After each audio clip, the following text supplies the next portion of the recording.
Salam, Turan Qastro Turizm Akademiyasının dəyərli tələbələri, bugün sizlər üçün çox xüsusi bir mövzumuz var. Quş ətinin sirlərini açacağıq. Bəli, mövzumuz quş ətinin anatomiyası və təhlükəsizliyidir. Gəlin bu işin dərinliklərinə baş vuraq və görək peşəkarlar bunu necə edir. Bax, bu gördüyünüz mükəmməl qızarmış toyuq. Bunun sirri nədir sizcə? Sadəcə reseptdir? Xeyr. Hər şey əslində cəmi 3 təməl prinsip anlamaqdan keçir. Və bilin ki, məhz bu prinsiplərdir həvəskarı peşəkardan ayıran. Cavab, hər bir usta aşpazın beyninə həkk olunmuş 3 qızıl qaydada gizlidir. İndi biz bu 3 qaydanı bir-bir xırdalığına qədər sizin üçün açacağıq. Məqsədimiz odur ki, bu qaydaları elə bu dəqiqə öyrənib mətbəxdə tətbiq edə biləsiniz. Belə, hazırsınızsa, başlayaq. Deməli, qızıl qayda 1. Uçan yoxsa gəzən? Yəni ağ və qara ətin hekayəsi. İlk olaraq, gəlin quşun özünü, yəni anatomiyasını anlayaq. Çünki mətbəxdə bir qayda var. Əgər bir şeyin niyə elə olduğunu bilmirsənsə, onun necə düzgün hazırlayacağını da heç vaxt tam anlaya bilməzsən. Baxın, burada hər şey çox sadədir. Ağ ət, yəni döş və qanadlar və qara ət, yəni ayaqlar və budlar. Ağ ətdə yağ azdır, birləşdirici toxuma azdır, ona görə də çox tez bişir, amma qara ət o başqa məsələdir. Daha çox yağ, daha çox toxuma var, ona görə də daha gec bişir. İndi görürsünüzmü, ətin xüsusiyyətləri ilə onun funksiyası və bişmə müddəti arasında nə qədər birbaşa əlaqə var?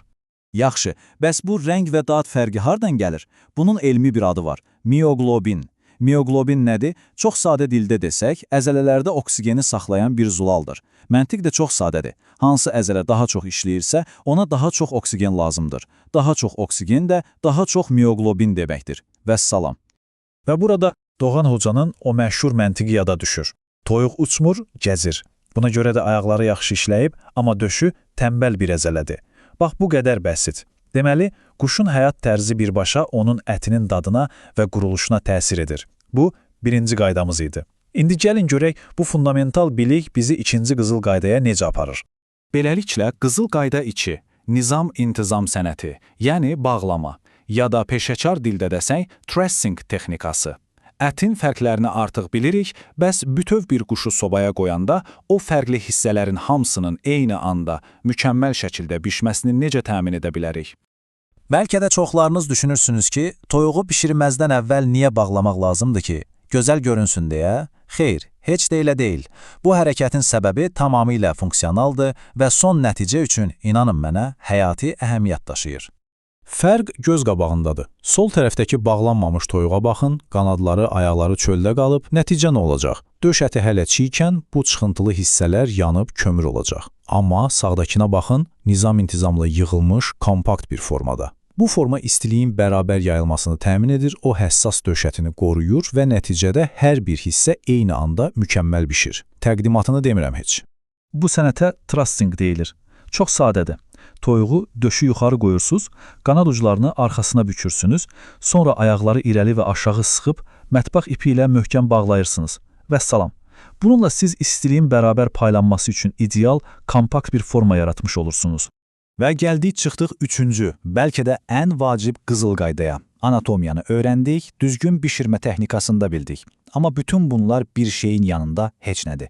Təhlükəsizlik. Söhbət görünməz təhlükədən, yəni salmonella və mətbəx gigiyenasından gedir.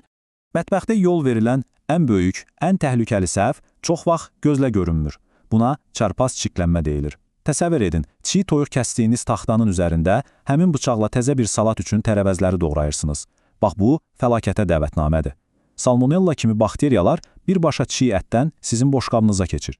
Bunun qarşısını almaq üçün isə Ramin şefin qaydaları dəmir qanundur. Hər zaman ayrı, rəng kodlu kəsmə taxtalarından istifadə edin. Unutmayın, sarı rəng həmişə çiğ quş əti üçündür. Və çiğ ətlə işiniz bitən kimi dərhal, amma dərhal bütün alətləri, səthləri və ən əsası əllərinizi qaynar su və sabunla yuyun. Bu müzakirəyə açıq bir mövzu deyil. Bu peşəkarlığın təməlidir. Yaxşı, gigiyenaya əməl etdik. Bəs bişirdiyimiz toyuğun yemək üçün tam təhlükəsiz olduğundan necə əmin ola bilərik? Gözə yarı baxmaqla, ətini kəsib rənginə baxmaqla? Xeyr, yalnız bir yolu var və bir rəqəm var ki, onu beyninizə yazmalısınız. Əsla unutmayın. Bu qızıl rəqəm 74 dərəcə Selsidir. Quş ətinin ən qalın hissəsinin daxili temperaturu termometrdə 74 dərəcəni göstərməyincə, o ət yemək üçün təhlükəsiz deyil. Nöqtə. Yəni, əsas məsələ nədir? Həmişə, amma həmişə ət termometrindən istifadə edin. Bu, həm sizin, həm də qonaqlarınızın təhlükəsizliyinin yeganə zəmanətidir. Üstəlik, bu həm də ətin qurmadan tam vaxtında şirəli qalmasının sirridir. Beləliklə, gəlin usta bir aşpazın 3 qızıl vərdişini bir daha xatırlayaq. 1. Əti tanı, yəni ağ və qara ət arasındakı fərqə hörmətlə yanaş və onu uyğun bişir. 2. Nizam-intizamla bişir.